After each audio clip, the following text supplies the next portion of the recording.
podemos llamarlo con ese nombre, pero ya existía una participación activa, Mario, de intelectuales que a su vez o de políticos que recurrían a determinadas generaciones intelectuales, y en el caso peruano a generaciones, por ejemplo, románticas, ¿no? Que formaban a través de la sátira política. Yo podría mencionar a uno que es emblemático, por ejemplo, a Manuel Atanasio Fuentes, el murciélago, que fue un activo partícipe y además escritor de muchas columnas en el siglo XIX, que hacía mofa de la situación política peruana de una manera brillante. Entonces, digamos que el periodismo político de tono diverso, informativo, sarcástico, tiene sus orígenes desde el año 1840 y en adelante. Entonces, me parece que podría entenderse de allí lo que el APRA hace y la cooperativa aprista y lo que el APRA le asigna en la década del 30 y que es un plus adicionalmente, es el factor ideológico. Es el primer aspecto que está vinculado con una ideología de carácter partidario. Mencionabas el caso de Amauta, pero Amauta tiene otro perfil, tiene un perfil más bien de discusión de ideas y de manifestaciones culturales. Los proyectos de publicaciones del aprismo, sus periódicos y sus libros, tienen otro horizonte, que es un horizonte de carácter eminentemente ideológico y en segunda instancia de coyuntura política, ¿no?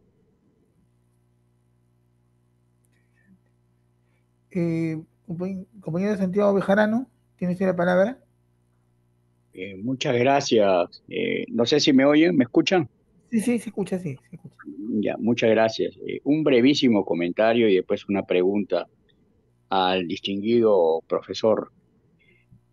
Es cierto, y en esto lamentablemente los biógrafos del maestro Víctor Raúl Ayala Torre no solamente no han profundizado, sino no han abundado en lo que ha referido el expositor, el carácter intelectual, ¿no? De escritor, de ensayista, de científico social que fue Víctor Raúl Valle La Torre.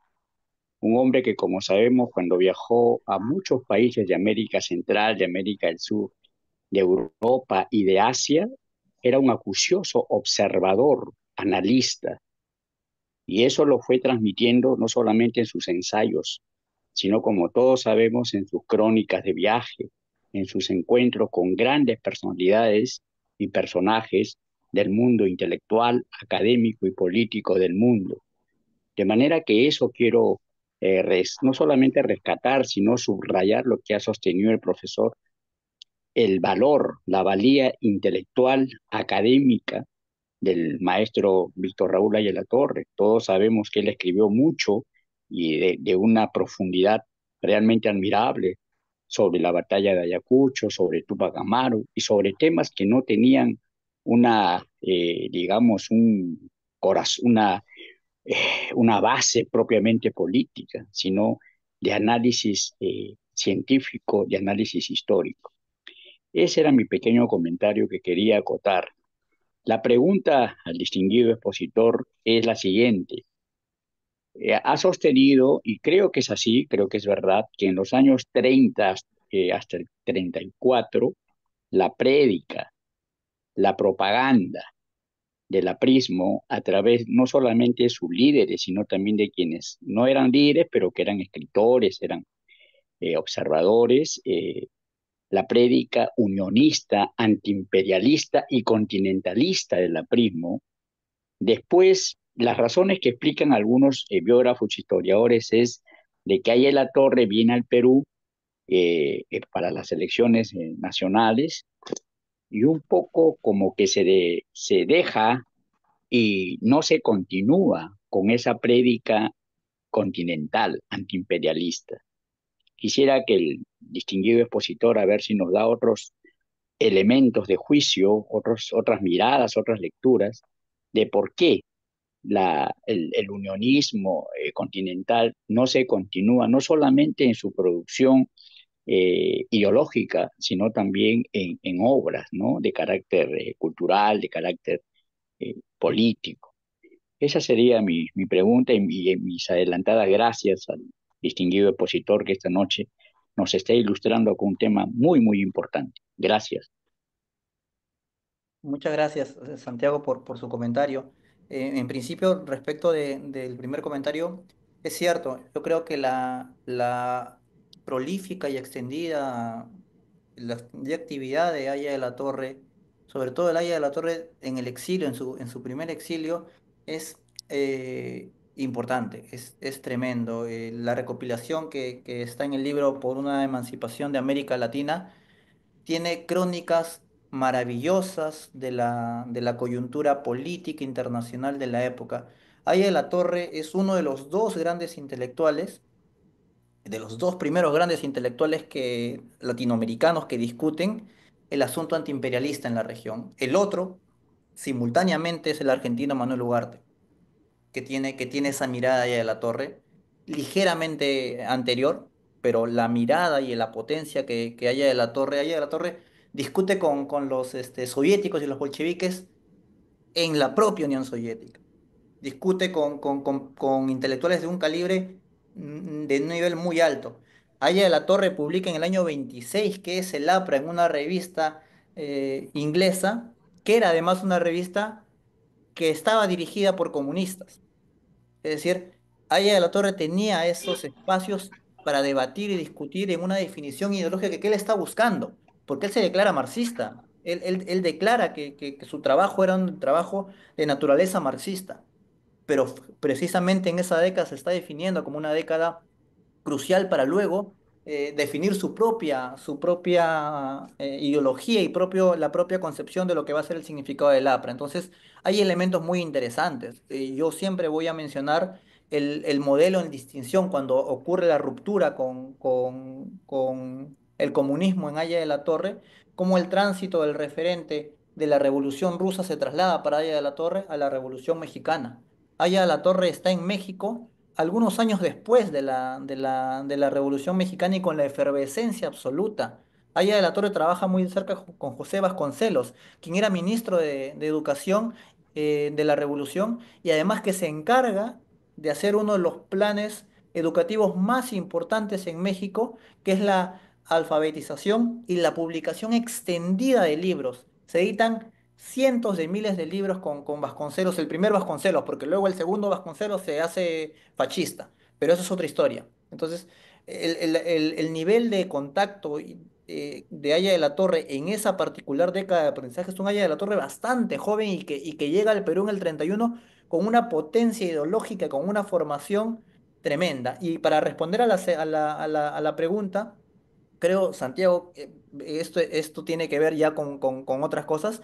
En primer lugar, ¿por qué no se continuó con la prédica de la publicación de carácter, por ejemplo, como el que hemos mencionado en la cooperativa Prista Atahualpa? En primer lugar, porque no habían las condiciones materiales, no existían las condiciones materiales hasta más o menos el 48, ¿no? Digamos que hay una suerte de persecución aprista que es tremenda. Los apristas son perseguidos de de manera trágica y no existan las condiciones materiales para forjar y formar un proyecto de naturaleza ideológica vinculada a la producción de libros y de manifiestos. Y otras tienen que ver ya efectivamente con determinados virajes que pueden ser explicados de muchas condiciones, ¿no? Virajes que tienen que ver con pequeñas alianzas, que se pueden explicar de acuerdo a persecuciones inhumanas que eran sometidas las familias apristas, es decir, a concesiones diversas y que comenzamos a entender dentro del proceso. Esto es matizable, efectivamente, hay una serie de elementos que se pueden matizar dentro de la historia aprista y por qué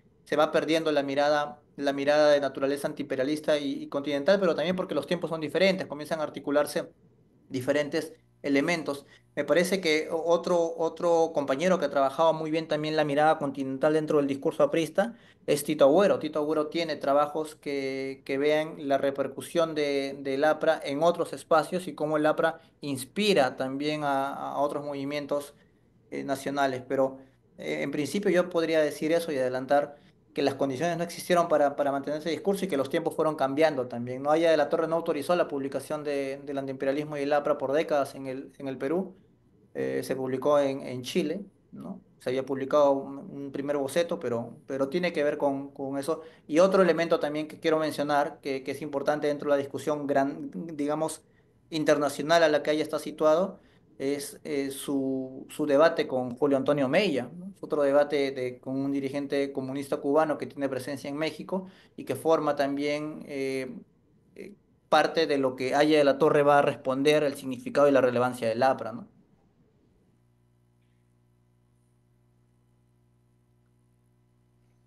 acuerdo. Nuestro estimado amigo Gustavo Aliaga, bienvenido, tienes la palabra. Buenas noches, ¿me escuchan? Sí, sí, clarísimo. Ya, gracias. Primero, felicitaciones a los organizadores del evento, siempre organizando conferencias muy interesantes en donde se tocan puntos que se deberían de haber tocado hace mucho tiempo. Felicitar a César nuevamente por su exposición, lo conozco, sé su trayectoria académica y también de la editorial Chaguata que él dirige y lo felicito por apostar por la buena literatura política en este país, ¿no? Que es muy difícil sacar adelante una editorial. Mi pregunta va a lo siguiente. Primero, he escuchado tu exposición. Me pareció interesante lo que mencionaba de Sánchez Cerro. Sánchez Cerro fue una persona muy carismática, tenía pegada, ¿no? Tenía méritos en ese momento cuando enfrenta ya de la Torre, ¿no? Eh, Era un hombre también de mundo, había estado en Italia, en Francia, en Estados Unidos, ¿no? Era un buen oponente y creo que sería interesante estudiar, analizar a Sánchez Cerro, ¿no? Eso por un lado. Segundo, en la editorial que estás hablando de la cooperativa Prisa, Atahualpa, ¿cuál fue el cuerpo editorial de la editorial? Los tirajes, ¿cómo eran los tirajes? ¿Cómo era la distribución de los libros? Creo que esa parte no lo has tocado y me llama la atención. Me interesaría conocer, ¿no? Ya. Cómo se distribuían estas publicaciones, hacia dónde llegaban, a qué parte del interior o incluso salían fuera del país, ¿no? Y quiénes eran los encargados, los correctores, ¿no? Y un punto más, ¿no? Un punto más que quisiera plantearte, no sé si lo has considerado, ¿no? Eh, es cierto que Aya de la Torre, que los que conformaban el partido aprista en los inicios, ¿no? del partido le dan mucho énfasis a las publicaciones, han mencionado nombres de revistas, han mencionado la editorial Ercilla, ¿no? Pero hay algo que me llama la atención.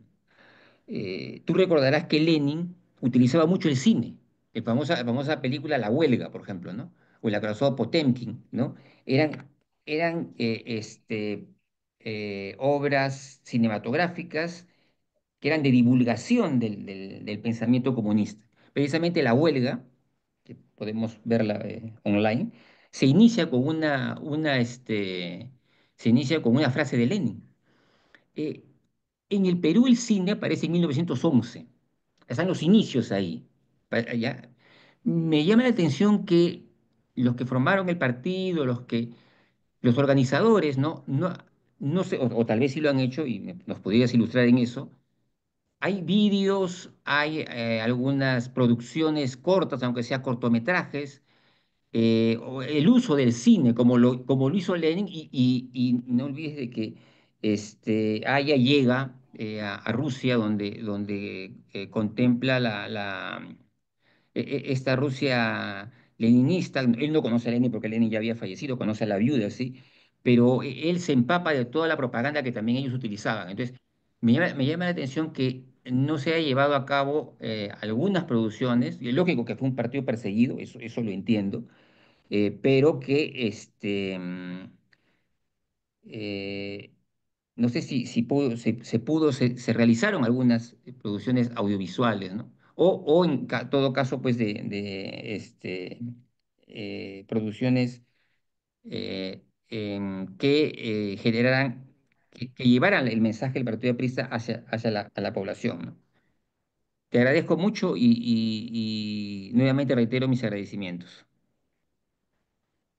Muchas gracias, Gustavo. Muchas gracias por el comentario y también por las palabras. Sí, algunas cositas. En primer lugar, la presencia de Sánchez Cerro fue una presencia importante. Él fue líder de una agrupación también que tuvo una participación interesante en la política, la Unión Revolucionaria, y luego sucedida por quien sería el ideólogo del partido, Luis A. Flores, ¿no? Quien además era un ferviente fascista vemos imágenes y sus convicciones estaban vinculados con otro tipo de discurso, pero que es heredero de Sánchez Cerro. Sánchez Cerro muere bastante pronto, ¿no? Bueno, no es asesinado, pero en todo caso creo que la figura de Sánchez Cerro es una figura bastante polémica, muy interesante. Ya has mencionado a Gustavo con formación europea, él hablaba francés, además no era un individuo cualquiera, ¿no? Entonces, efectivamente era muy popular también. Aya de la Torre no era conocido físicamente, pero él era popular por la cantidad de redes que había articulado dentro del país. Sobre el tema del tiraje y de la dirección, lo que puedo decir es lo siguiente. Yo he intentado, porque era la primera pregunta que se me venía a la cabeza, decir, ¿cuánto circulaban estos libros y quiénes lo dirigían? Bueno, quien dirigía el proyecto, de acuerdo a lo que yo he visto solamente leyendo, porque casi no hay información y casi no hay investigaciones sobre la cooperativa Prisa Atahualpa, solo hay menciones particulares, pero la dirección estaba a cargo o estaría a cargo, según lo que se colocan en los folletos, por Magda Portal. Magda Portal es la encargada del proyecto, se dice un par de veces en los libros. Respecto del tiraje, no se dice nada del tiraje, no se dice el número de tirajes, se dice y se asume que es un proyecto con precios bastante bajos, se dice expresamente que son bajos y que circulan de manera popular. Es decir, la circulación entiendo que habrá sido a través de pequeños puestos y kioscos afincados en determinados sitios estratégicos, ¿no? Yo nunca he visto, por ejemplo, uno de estos libros en algún librero del viejo. Yo no lo he visto particularmente. Esto de acá los he encontrado en bibliotecas que no están todas en Perú, algunos están en el extranjero, y por eso no se puede acceder fácilmente a este tipo de libros. No sé si alguien aquí ha visto algún libro publicado por la cooperativa Prista Atahualpa del 33 o 34. Yo no lo he podido ver. Entonces, esa respuesta, Gustavo, te la puedo dar parcialmente porque como no existen trabajos dedicados a la cooperativa Prista Atahualpa y el propósito de mi exposición era básicamente entender la ideología y no tanto la circulación porque me había imposibilitado de construir la atmósfera del libro y la circulación que es completamente interesante. Y respecto de la importancia del cine, en efecto, no lo conozco, pero lo que sí puedo decir y lo que sé de acuerdo a mi formación es que tanto Alberto Hidalgo como Magda Portal fueron además poetas. Fueron poetas y escritores de literatura, además de gente vinculada a la política y en particular también al aprismo que generaron poesía y generaron escritos vinculados al cine. No de otra naturaleza, textos de carácter vanguardista, pero no emplearon el cine como medio de difusión de discursos y ideas. Eso se puede explicar probablemente también por las condiciones económicas y por la situación en la que el país atravesó en la década del 30. Hay que recordar que la estabilidad que se da durante el oncenio de Leguía es dentro de todo una estabilidad que permite la mayor abundancia de revistas culturales e intelectuales de la época. Se forman un número importante de revistas durante los años 20 y esto lo estudió una investigadora de nombre Yasmín López Lenzi, que enumera varios trabajos de revistas de diversa naturaleza, literarias, políticas. Amauta sale allí, Claridad, por ejemplo, también da para decir, hay una serie de elementos, el boletín Titicaca de los puneños, de los hermanos Peralta. Entonces, me parece que la década del 30 es una década muy complicada para la política peruana y no había las condiciones para que se pudiera forjar el medio audiovisual como parte de la ideología y tampoco existían probablemente las condiciones técnicas ni las condiciones ni los medios tampoco, ¿no? Eh, César, no sé si puedo hacer un pequeño comentario relacionado a lo que ha mencionado Gustavo. Ujú. Cuando he revisado personalmente la tribuna esos años, hablan que hay filmación, o sea, eso a mí me sorprendió. Incluso hay eh, hubo un ataque por parte de Cienciacerrismo, un local, al local de pobres, que era el local original del Partido Aprista, la primera casa del pueblo, donde muere un compañero disciplinario. Entonces la tribuna se le denuncia todo y en una parte dice, mientras la gran mayoría estábamos en el segundo piso viendo la filmación del arribo de Aya La Torre al Perú, en Talara.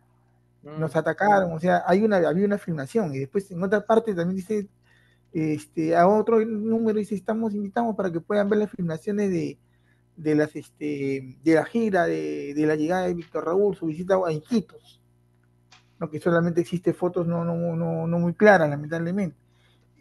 Debo presumir, es un comentario personal, de que todo eso se ha perdido con los años, con las continuas persecuciones, la clandestinidad, la ilegalidad. No sé, es algo que no sabríamos dónde buscar, no sé, de repente tú puedes dar una pauta mucho mayor, ¿no? Pero ese es lo que tengo, lo que por lo menos personalmente he leído. Aunque sí han existido películas, pero no te ha podido, no sabemos, nosotros como militantes, muy aparte de divulgar a militancia, qué otro efecto se pudo haber dado. Es lo que tengo entendido. Bien, la compañera Rosa Pérez ha pedido la palabra. Adelante, compañera. Sí, buenas noches, compañeros. ¿Me escuchan? Sí, compañera. Sí, muy buenas noches. Saludo y reconozco a nombre de la Cooperativa de Servicios Múltiples Inca Garcilaso de la Vega el esfuerzo y la iniciativa de ustedes al organizar este ciclo de conferencias que son tan importantes y que tanta falta nos hacen en la formación política de nuestro gran partido. Felicito al expositor que con una didáctica y una brillantez ha realizado la exposición y respondido a las preguntas. Creo que tenemos buenos cuadros y tenemos futuro en el APRA. Para expresar también mi inquietud, porque soy presidenta de la Cooperativa de Servicios Múltiples Inca Garcilaso de la Vega, respecto de la aparición históricamente de la cooperativa Atahualpa.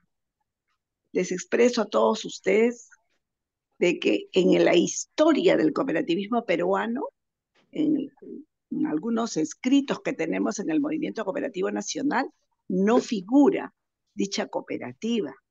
Entonces esto sirve de motivación para auscultar e investigar y profundizar.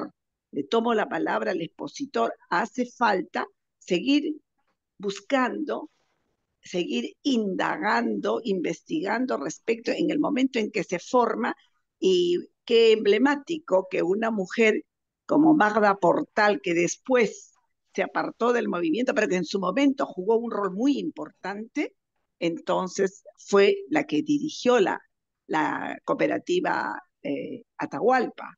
Entonces, esto quería remarcar, compañeros, porque nosotros en la cooperativa Garcilaso de la Vega, en la dirigencia, estamos varios compañeros y compañeras que nos caracterizamos un poco por la promoción de la mujer a cargo de la organización. Entonces quería expresar esta inquietud y esta motivación, agradeciéndoles la invitación que nos han hecho a través de las redes del partido, y también solicitándoles si nos pueden enviar el audio para hacerlo yo conocer en el mundo cooperativista, en donde nosotros tenemos una actividad de una presencia, perdón, muy activa, y un reconocimiento, porque somos más de 2 millones de cooperativistas en el Perú. Entonces sería interesante que se conozca parte de esta historia. Y me hace recordar que cuando se hablaba del vaso de leche como una política social implementada por Alfonso Barrantes, que también fue del partido, en las investigaciones que hice como profesional de las ciencias sociales y la educación a través de la Universidad Garcilaso de la Vega, encontré que Consuelo Torres, que en paz descanse, la gran compañera, fue la pionera de la taza de leche. Tengo los documentos, quedó en el camino un libro que lo estábamos trabajando. Entonces, esto sirve para desmitificar, ¿no?, algunas cosas que se desconocen a lo largo de la historia. Por eso saludo que en nuestro partido hacia el 32 y 33 ya existía la cooperativa Atahualpa, y no registra esto en la historia del cooperativismo peruano. Servirá entonces para apoyar las investigaciones del compañero expositor y sumar esfuerzos, articular acciones. Nuevamente reitero el saludo de la Junta Directiva y la felicitación a los organizadores. Muchas gracias, compañeros. Muchas gracias, Rosa. Yo quisiera comentar sobre lo que ha dicho. Una parte donde se habla de de la cooperativa abrista, dice una parte del libro, ¿no? Dice lo siguiente. Conceptuamos un deber informar a nuestros lectores que las utilidades de la editorial cooperativa Prisa Atahualpa se distribuirán entre los fondos de de capitalización y reserva de los autores de cada libro folleto y la Secretaría de Economía del Partido Aprista Peruano. El proyecto, si bien fue corto, me parece que fue potente en su concepción, interesantísimo en el nivel de la formación cooperativa, económica, y que estaba acompañado de un proyecto político ideológico. Entonces, como concepción, es absolutamente renovador, absolutamente renovador. Los proyectos editoriales previos habían sido proyectos de naturaleza privada. La editorial Minerva era una naturaleza privada en términos económicos principalmente construidos. Esta es una concepción diferente. La cooperativa Prista Atahualpa tiene una concepción completamente diferente en el tipo de circulación y me parece, como mención, eso a tenerlo en cuenta eh, eh, como un punto. Y el punto que mencionaba Elio hace un momento que tiene que ver con los materiales y con la pérdida del registro, efectivamente ha pasado mucho tiempo, muchas décadas. Hay otro proyecto que yo quise estudiar, que es el proyecto de la revista Indoamérica, de la célula aprista en México, el año 28. Fueron publicados, según yo tengo información, 5 números de esta revista, pero de los cuales no existen registros. Pero quien investiga y quien pudo ver estas 5 revistas, yo he visto una que está en internet, ustedes pueden encontrar si buscan revista Indoamérica APRA 1928, van a encontrar un número digitalizado por la Biblioteca Pública de Nueva York. Creo que es el número 3 o el número 1, pero los demás no existen. Son 5 números que no existen como rastros materiales. Quien vio esta colección completa fue Ricardo Melgar Bau, él lo dice, y dice lo siguiente, creo que podría ser un comentario que aporte a lo que mencionaba Elio respecto de los materiales. Dice lo siguiente, o decía Melgar Bau, ¿no?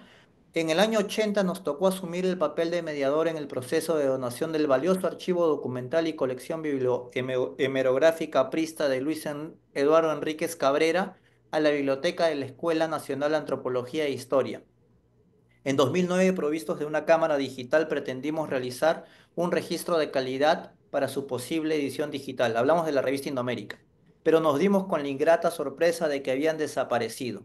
Las copias que conservo, dice Ricardo Melgar, serán donadas e integradas al acervo de la Biblioteca de la Universidad Autónoma de Ciudad Juárez para la consulta de futuros investigadores.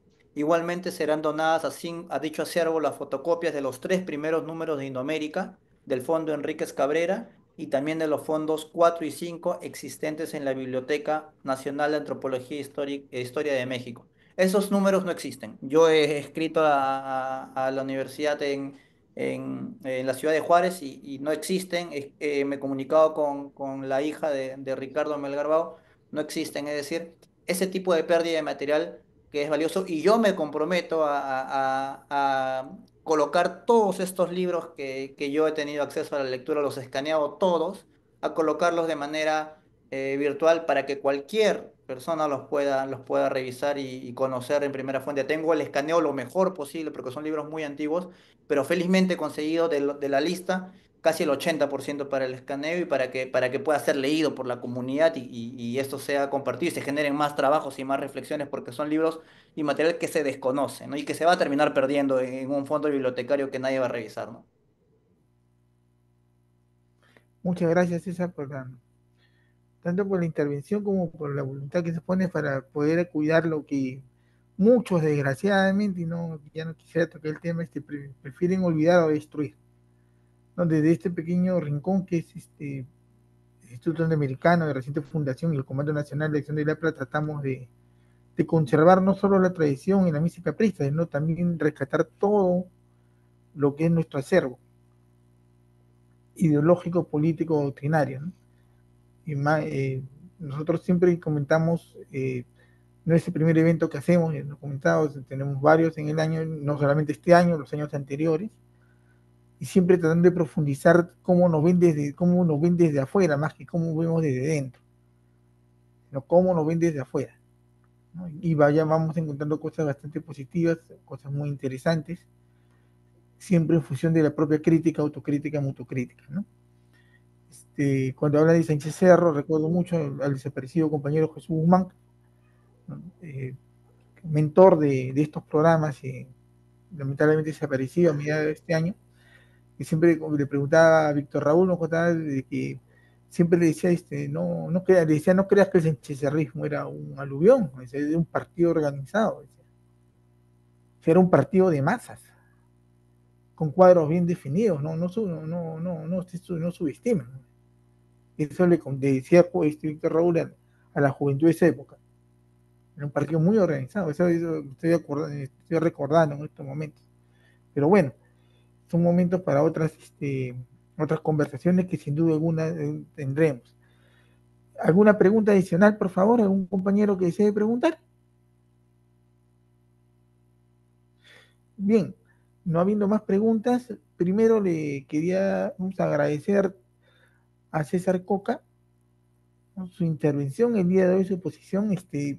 Con César nos conocemos por WhatsApp, por un tema de la compra de un libro, de Editorial Chaguata, que también es una editorial que me llamó la atención bastante, ¿no? Y hemos tenido comunicación. Al invitarlo, él ha aceptado gustoso. Nos puso una condición bien, bien curiosa, que yo me reí en el buen sentido de la palabra, ¿no? Por si acaso no me burlé, ¿no? Que nos pidió de que le diéramos tiempo suficiente para exponer. Le dije, o sea, que todo el tiempo del mundo, si es que nos vas a dar cultura y educación, no te preocupes, ¿no? Y ahora ya me entero cuando dicen que su exposición en el IEP fue demasiado corta, de repente por problemas de coordinación o temas de horarios en el Instituto de Estudios Peruanos. Personalmente estoy bastante satisfecho con lo que optamos. Bueno, personalmente estoy bastante satisfecho con su exposición, ha sido muy amplia, tiene todavía varias cosas para trabajar, eso es evidente, no se puede negar, pero ha sido muy, muy interesante sobre el tema de la editorial, de la cooperativa editorial Atahualpa. Un proyecto que potente, se truncó, evidentemente, tanto por razones de la clandestinidad. Aún así me queda un poco la duda del 45-48, que fue un tema donde tuvimos una mayor libertad, ¿no? O sea, quizás se pudo retomar, o de repente el ciclo político fue tan duro, o como le decía Sánchez, de la caldera del diablo, pues no, como denomina ese periodo, que no se puede hacer mucho más. En todo caso, tenemos muchísimo material para estudiar. Y César, muchísimas gracias por tu posición y esperamos estar siempre en contacto para ver estos temas y demás. Muchísimas gracias, César.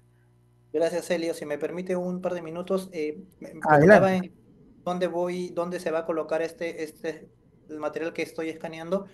No se Adelante, preocupen que adelante. probablemente a través de Helio podríamos hacer un Google Drive para que se pueda compartir el archivo y lo puedan revisar, ¿no? Es decir, para que se pueda revisar. Mi intención justamente fue esa, y yo quisiera concluir mi presentación con dos comentarios finales. Lo dije en aquella ocasión en el IEP, que es un comentario de naturaleza, eh, un comentario personal de naturaleza, digamos, también del partido aprista.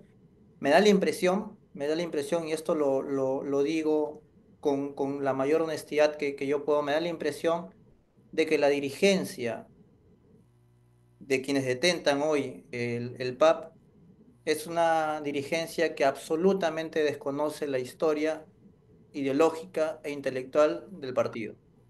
Porque si la conociera y si diera lectura densa de de las expresiones más importantes del aprismo, no sustentarían un discurso como el que sustentan el día de hoy.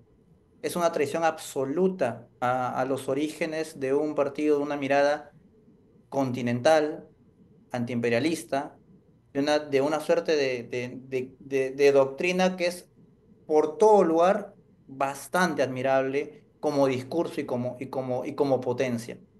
Se ha dicho también de que los grandes las grandes transformaciones del Perú fueron enunciadas por Aya de la Torre en la década del 20. La emblemática, yo podría mencionar la reforma agraria, fue enunciada por Aya de la Torre y la nacionalización en su famoso texto El antiimperialismo y el APRA. Es decir, ese tipo de historia es la que se desconoce y yo quisiera también cerrar con lo que dice la directora del proyecto Cooperativa Prista en dedicatoria a su libro El aprismo y la mujer, de una manera brillante, dice lo siguiente: a todas las mujeres apristas, a las viudas, hijas y madres de los sacrificados en San Lorenzo, Trujillo, Huaraz, Cajamarca, Cajabamba, a las que nos acompañan en la acción reivindicadora del aprismo, a las que no son apristas todavía, pero que la serán.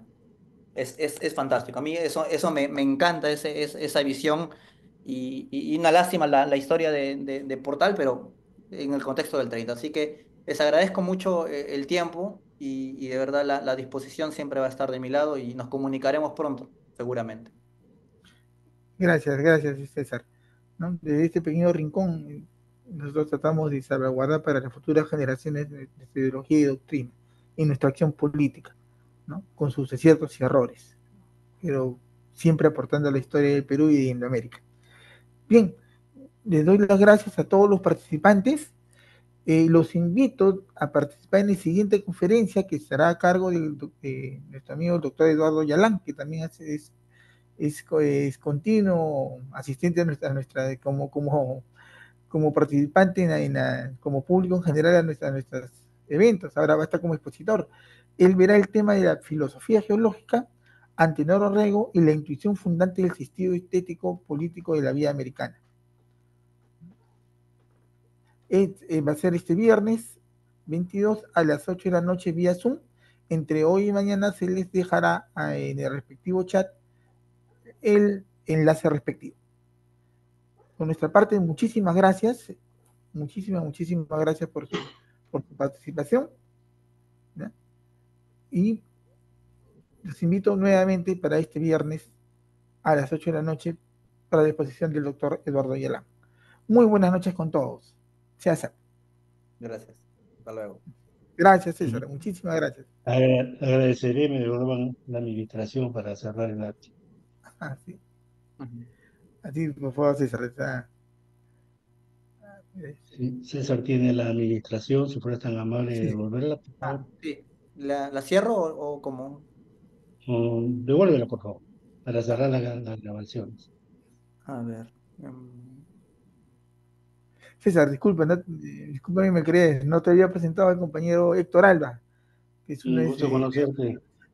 también de los Sí, animadores. sobre el tema que estábamos hablando, sobre la parte final, creo que ya a través de ello te han informado, César, de que nosotros nos consideramos la última trinchera en la lucha por mantener la vigencia del pensamiento y la obra de Víctor Raúl. Nosotros, igual que tú, condenamos el desviacionismo ideológico y moral en que ha incurrido la banda de alanistas que se han apoderado de lo que es el partido, ¿no? Del logo del partido. Pero el espíritu aprista no está con ellos, tampoco lo han practicado.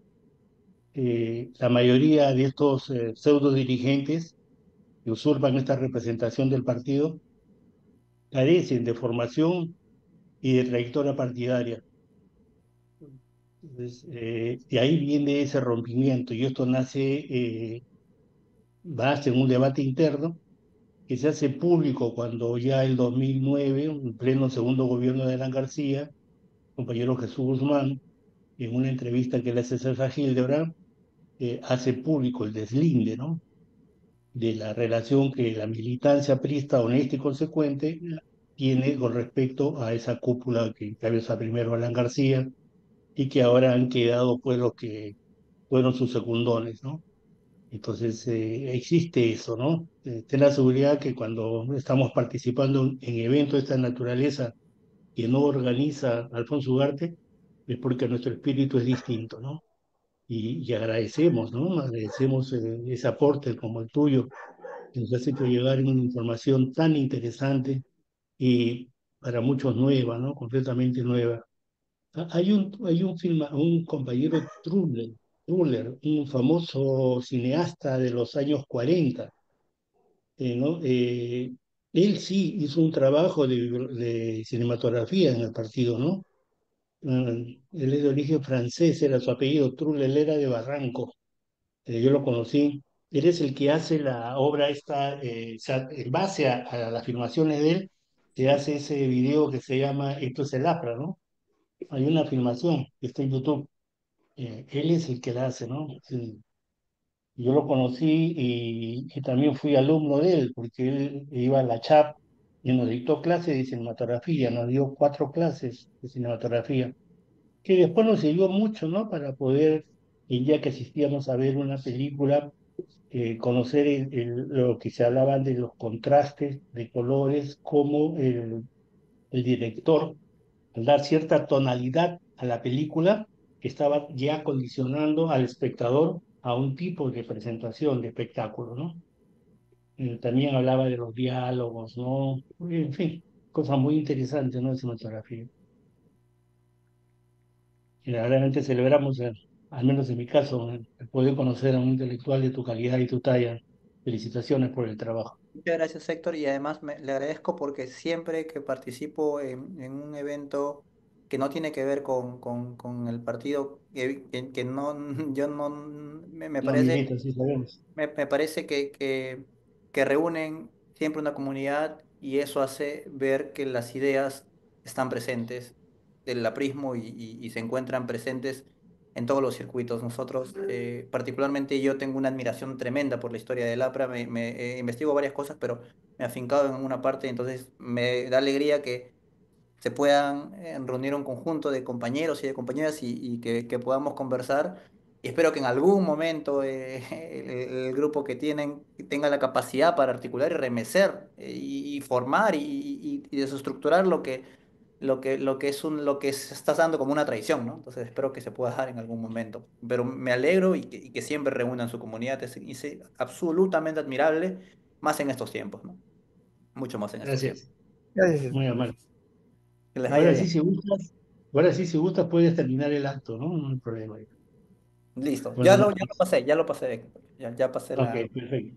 Que les vaya bien. Gracias. Chao, gracias. Fraterno Igualmente, saludo gracias. y volveremos a estar juntos. Nos vemos pronto. Hasta luego, cuando quieran. Gracias, cuídate, gracias.